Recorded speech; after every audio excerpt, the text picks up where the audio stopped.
Meu nome é Wellen Itikawa, eu trabalho na Vara Criminal da Justiça Federal aqui de Umuarama e fui gentilmente convidada pelas alunas para dar uma entrevista. Como você vê a situação jurídica em nossa cidade? Olha, o meu trabalho na Justiça Federal, ele é muito específico porque eu lido com assuntos de interesse da União mais do que assuntos de interesse do município e do estado. Então ali a gente vê muito tráfico internacional de drogas, contrabando de cigarros paraguaios e outras coisas desse tipo. Eu posso falar a respeito de Umuarama e região, que nós temos altas apreensões de droga trazida do Paraguai, principalmente cocaína, maconha, e direto nós temos prisões de pessoas que trazem cigarros do Paraguai, seja por via terrestre, com carros e caminhões, seja por embarcações direto atravessando pelo rio. Então, a situação da nossa cidade hoje que a gente vê por ali é que são sempre pessoas muito jovens, na maior parte homens, e todo mundo conta a mesma história. Alguém me ofereceu um dinheiro fácil para eu pegar uma carga, uma encomenda num lugar e levar para outro. Tem gente que sabe que está transportando, tem gente que não sabe não. Cigarro, é comum o pessoal falar, não, eu puxo cigarro do Paraguai, eu fiz várias vezes e foi pego agora. Bem normal. Isso dá para ver, isso é um indício de que na cidade, infelizmente, está faltando vagas de emprego para os mais jovens. Um emprego que pague bem, um trabalho que seja bom, porque daí eles vão pelo caminho que dá mais dinheiro mais fácil, que é principalmente puxar cigarro do Paraguai aqui para a região e para outros estados do Brasil. Na sua opinião, seria viável os presidiários trabalharem para pagar os gastos que o Estado tem com eles?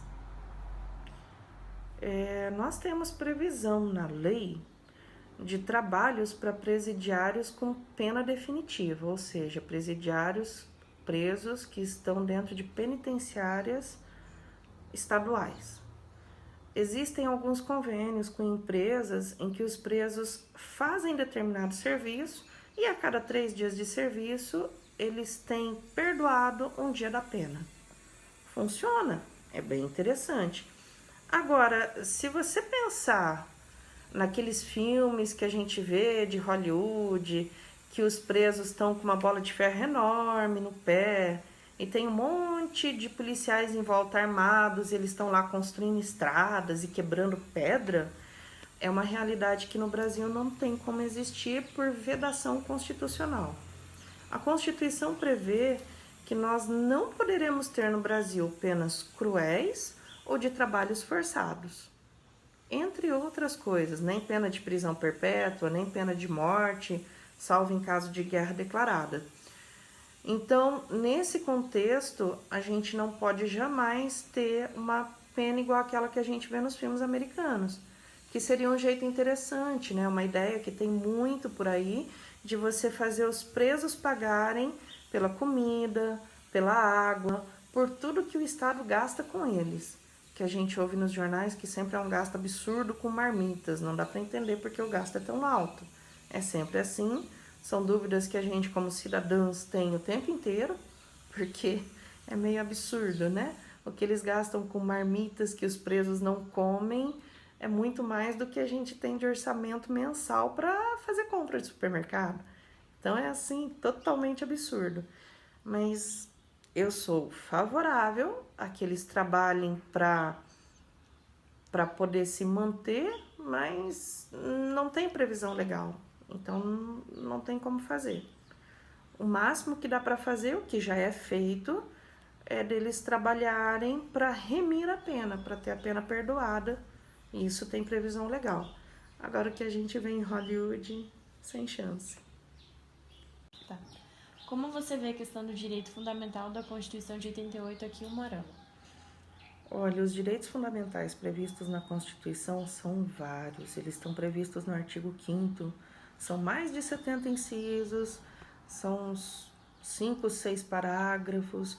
Então ele trata sobre muitas coisas quando a Constituição fala sobre direitos e deveres fundamentais. No meu serviço, como é na área criminal e é uma área de interesse da União, eu lido muito com a Polícia Federal e com a Polícia Rodoviária Federal.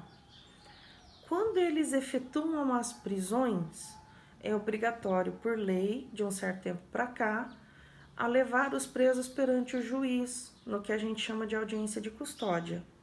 Essa audiência de custódia foi instituída justamente para que os presos não sofram qualquer tipo de agressão física.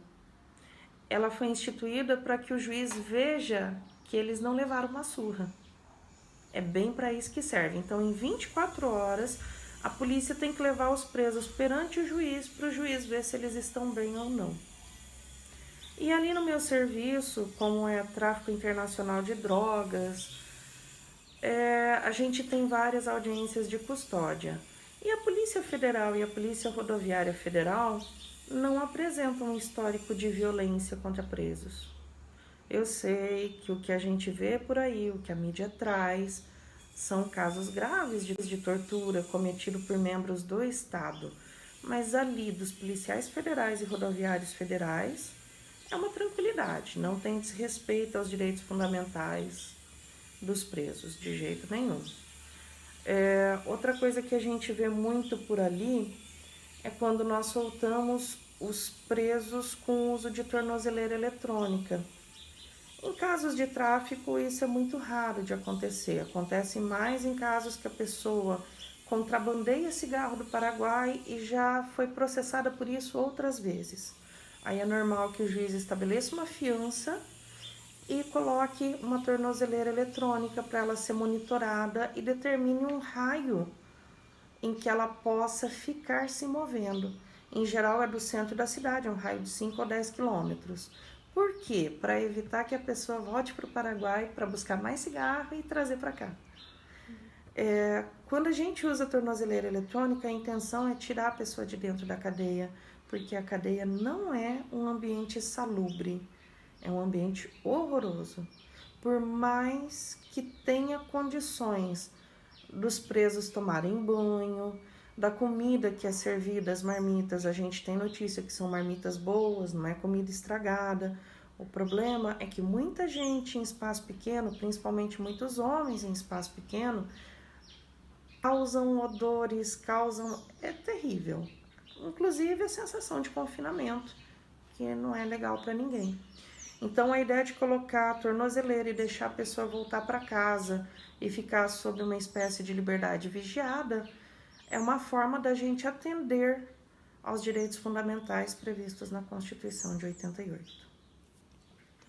Então, olha, muito obrigada pela entrevista, por ter nos passado tudo isso. Estou à disposição para quando vocês precisarem, eu é que agradeço.